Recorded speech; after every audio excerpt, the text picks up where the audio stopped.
এটাই বর্তমান দুবাইয়ের অবস্থা। কেউ কি কোনোদিন কল্পনা করতে পেরেছিল দুবাইয়ের অবস্থা আদৌ কোনোদিন এরকম হবে? যে দুবাই তথা সংযুক্ত আরব আমিরাতকে মরুভূমির দেশ বলা হয়, মরুর দেশ বলা হয়। সেই মরুর দেশে, মরুভূমির দেশে আল্লাহ তাআলার মাত্র কয়েক ঘন্টার বৃষ্টিতে পুরো দেশ একেবারে বন্যায় ডুবে গিয়েছে।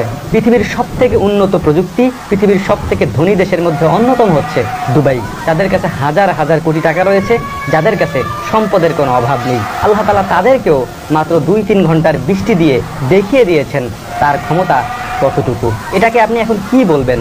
রহমতের বৃষ্টি? মাত্র কয়েকদিন আগেই সেখানে পৃথিবীর সবথেকে বড় শিরকের একটা ব্যবস্থা করে দিয়েছে দুবাই সরকার, আর ওই দিন বৃষ্টি হয়েছিল। কেউ কেউ বলছেন তাদের ভাষায় সেইটা নাকি রহমতের বৃষ্টি। সেটা যদি রহমতের বৃষ্টি হয় তাহলে এটাকে আপনি কি বলবেন, তাই না? আমরা জানি মানুষ টাকা পয়সা হলে সৃষ্টিকর্তাকে ভুলে যায়, আল্লাহর অস্তিত্বকে ভুলে যায়, মানুষ শিরক করতে থাকে। দুবাইয়ে এরকম শিরক হবে এটা কখনো পৃথিবীর মুসলমানেরা কল্পনাও করতে পারেনি। আর সেই জায়গাটিতে যখন শিরকের কারখানা তৈরি করা হয় তখন আল্লাহ তাআলার গজব নেমে আসবে, এটাই স্বাভাবিক। এই দৃশ্যগুলি যখন দেখছিলাম তখন মনের মধ্যে একটা জিনিস বারবার শুধু উকি দিচ্ছিল, বারবার শুধু মনের মধ্যে একটা কথাই উচ্চারিত হচ্ছিল, দুবাই এটা হচ্ছে মরুভূমির অঞ্চল, এখানে কখনো বৃষ্টি তেমন একটা হয় না, আর এটা বালুর দেশ হিসেবে আমরা চিনি। সেই জায়গায়, সেই দেশে এরকম বৃষ্টিপাত হতে পারে এইটা মানুষের কল্পনার বাইরে। এখন কেউ কেউ ব্যাখ্যা দেওয়ার চেষ্টা করছেন এইটা নাকি বৈজ্ঞানিক কোনো কারণে হয়েছে, প্লেন আকাশ দিয়ে উড়ে যাওয়ার কারণে হয়েছে।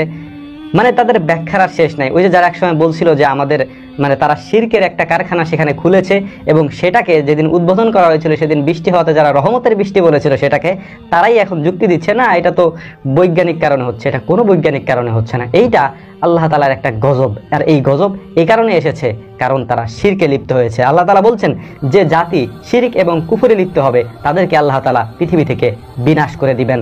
আপনি যতই ধর্মের লেবাস পরেন, যতই আপনি মরুভূমির দেশে মুহাম্মদ সাল্লাল্লাহু আলাইহি ওয়াসাল্লামের কাহিনী মানুষকে শোনান, ওই কাহিনী আল্লাহ রাসূল সাল্লাল্লাহু আলাইহি ওয়াসাল্লাম পর্যন্ত সীমাবদ্ধ। পৃথিবীতে সবথেকে বেশি নবী করিম সাল্লাল্লাহু আলাইহি ওয়াসাল্লামকে কষ্ট দিয়েছেন এই আরবের মানুষেরা।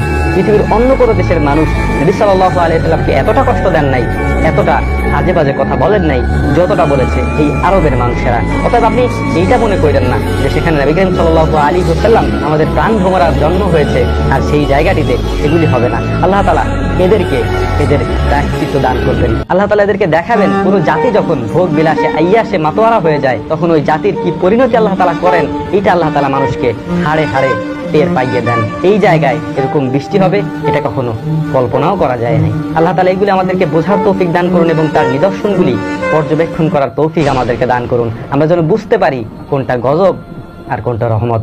আল্লাহ তাআলা আমাদেরকে এগুলি বোঝার তৌফিক দান করুন।